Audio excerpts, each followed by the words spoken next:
Imagine a single crown controlling nearly 5 million square miles of the Earth's surface, a domain so vast that it stretched from the snowy peaks of Northern California to the icy tips of Tierra del Fuego, crossing the entire Atlantic and reaching all the way to the shores of Southeast Asia. Long before the British Empire claimed the title of the Empire on which the sun never sets, there was Spain. Today, and Spain is a beautiful European nation, occupying about 195,000 square miles. The fourth largest in Europe, it shares the Iberian Peninsula with Portugal and borders France and Andorra to the north. But in the early 19th century, this same nation was the nerve center of a global behemoth that dictated world trade, controlled 80% of the planet's precious metals, and possessed a navy that haunted the dreams of every other monarch in Europe. Well, how did a small kingdom on the edge of Europe transform into the world's first true superpower? And more importantly, how did such a massive, wealthy entity collapse so spectacularly, shrinking back to its original borders in just a matter of decades? This isn't just a history lesson. It's a cautionary tale of ultimate power, unimaginable wealth, and the inevitable decay that follows. The Reconquista, forging a nation in fire. To understand the Spanish Empire, and we have to go back to the 8th century. At that time, the Iberian Peninsula wasn't Spain, it was Al-Andalus. For nearly 800 years, much of this land was under Islamic rule. It was a golden age of science, philosophy, and architecture. But for the Christian kingdoms in the north, it was a land to be reclaimed. This centuries-long struggle is known as the Reconquista. By the late 15th century, the map of the peninsula was a patchwork of 3 Christian kingdoms and one final Islamic stronghold, Granada. The turning point of human history occurred in 1469, not on a battlefield, but at a wedding. Queen Isabella I of Castile and King Ferdinand II of Aragon married, uniting the 2 most powerful Christian crowns. In 1492, their combined forces finally took Granada. With the peninsula unified under the Catholic monarchs, Spain was born, but they were already behind. Their neighbor, Portugal, had been exploring the African coast for 70 years, finding lucrative routes to the spices of Asia and breaking the trade monopoly held by the Ottoman Empire. Spain needed its own path to wealth, and they needed it fast. 1492, the gamble that changed everything. Enter Christopher Columbus, an ambitious Italian explorer with a radical theory. If the Earth is a sphere, you don't need to sail around Africa to reach Asia. You can simply sail west. In 1492, Isabella and Ferdinand decided to fund his high-stakes gamble.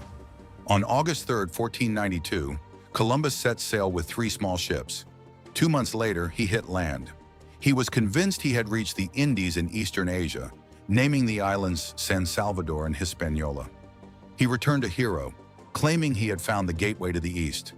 Between 1493 and 1502, Columbus made 3 more voyages, discovering the Caribbean islands, South America, and Central America.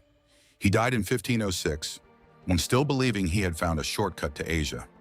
He was wrong about the geography, but his discovery triggered a gold rush that would shift the entire trajectory of human civilization. Dividing the world, the Treaty of Tordesillas. The discovery of this new world immediately sparked a conflict with Portugal. Both empires wanted a piece of the pie. To prevent a massive war, the Pope helped broker the Treaty of Tordesillas in 1494. An imaginary line was drawn through the Atlantic. Everything to the west of the line belonged to Spain. Everything to the east belonged to Portugal. This is why today almost all of Latin America speaks Spanish, while Brazil, which happened to fall on the eastern side of that line, speaks Portuguese. With the legal paperwork settled, Spain began its era of conquista, the fall of giants, Aztecs, and Incas. The Spanish didn't just find empty land, they found massive, sophisticated empires. In 1519, Hernán Cortés landed on the coast of Mexico with a few hundred men. He was looking for the Aztec Empire, a civilization centered in the magnificent island city of Tenochtitlan. Within 2 years, through a mix of superior weaponry, local alliances, and a stroke of luck, Cortés toppled the Aztecs. Tenochtitlan was rebuilt as Mexico City, the new administrative heart of the Spanish Americas. But the real silent killer wasn't the Spanish sword, it was biology. While the Europeans unknowingly brought diseases like smallpox and measles, viruses the indigenous populations had zero immunity against.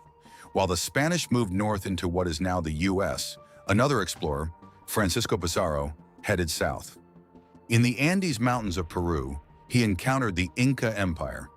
By 1532, the Incas were also decimated by disease and internal strife, allowing the Spanish to seize control of a territory that stretched across modern-day Peru, Ecuador, and Bolivia. By 1570, Spain had even crossed the Pacific to claim the Philippines, naming it after King Philip II. They had officially become the first global empire in history. The silver tsunami and the caste system. By the late 16th century, Spain wasn't just powerful, it was obscenely wealthy. They discovered mountains of silver in Potosi, modern-day Bolivia, and massive gold deposits in Mexico. At one point, Spain controlled 80% of the world's total supply of gold and silver. This wealth fueled the Spanish Golden Age, but it also created a complex, rigid social hierarchy in the colonies that would eventually become the empire's undoing. Society was split into three main tiers: Peninsulares, pure-blood Spaniards born in Spain. They held all the high government positions and looked down on everyone else. Criollos, Creoles, people of pure Spanish descent, but born in the Americas. They were wealthy and educated, but were treated as second-class citizens by the Peninsulares. Mestizos, people of mixed Spanish and indigenous heritage. They formed the backbone of the labor force, but had almost no political power. By the 1700s, the resentment was boiling. The Criollos and Mestizos began to ask, why is a king 5,000 miles away across an ocean making decisions for us?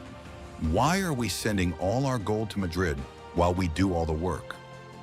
The beginning of the end, Napoleon and the collapse. The 18th century brought external threats. The British and French were aggressively carving out their own colonies in North America and the Caribbean.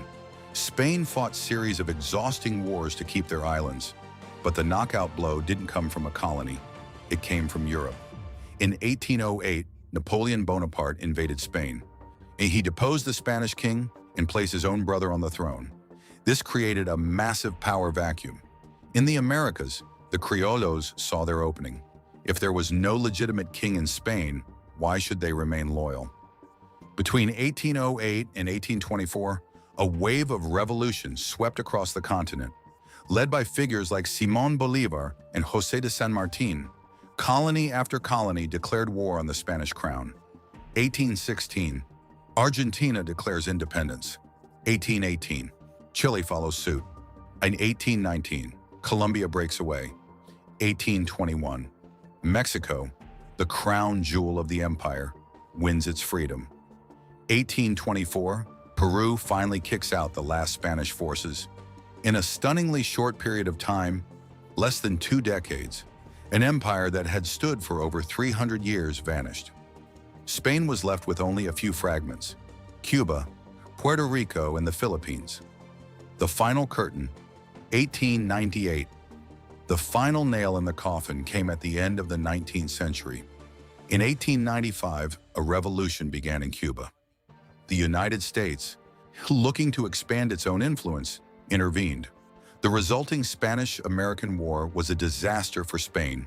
In 1898, they were forced to hand over Cuba, Puerto Rico, and the Philippines to the United States. The empire was officially dead. The nation that once governed half the world and controlled the global economy was reduced to a single country on the Iberian Peninsula. The legacy of the empire.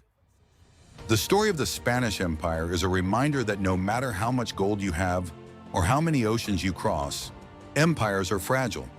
Spain changed the world forever, giving us the Spanish language spoken by 500 million people today, the spread of Christianity, and the first truly global trade network.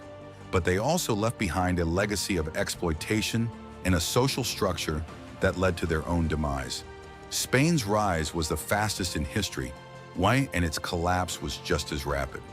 It's a story of how a small kingdom took a chance on a sailor's dream and ended up owning the world, only to lose it all to the very people they helped create. If you found this deep dive into the rise and fall of history's first superpower Fascinating, we're planning to cover more of the world's greatest empires and the specific reasons they collapsed. Which empire should we tackle next? The Romans? The Ottomans? Or perhaps the British? Let us know in the comments below. Your suggestion might be our next video. Don't forget to like and subscribe to stay tuned for more epic history. See you in the next one.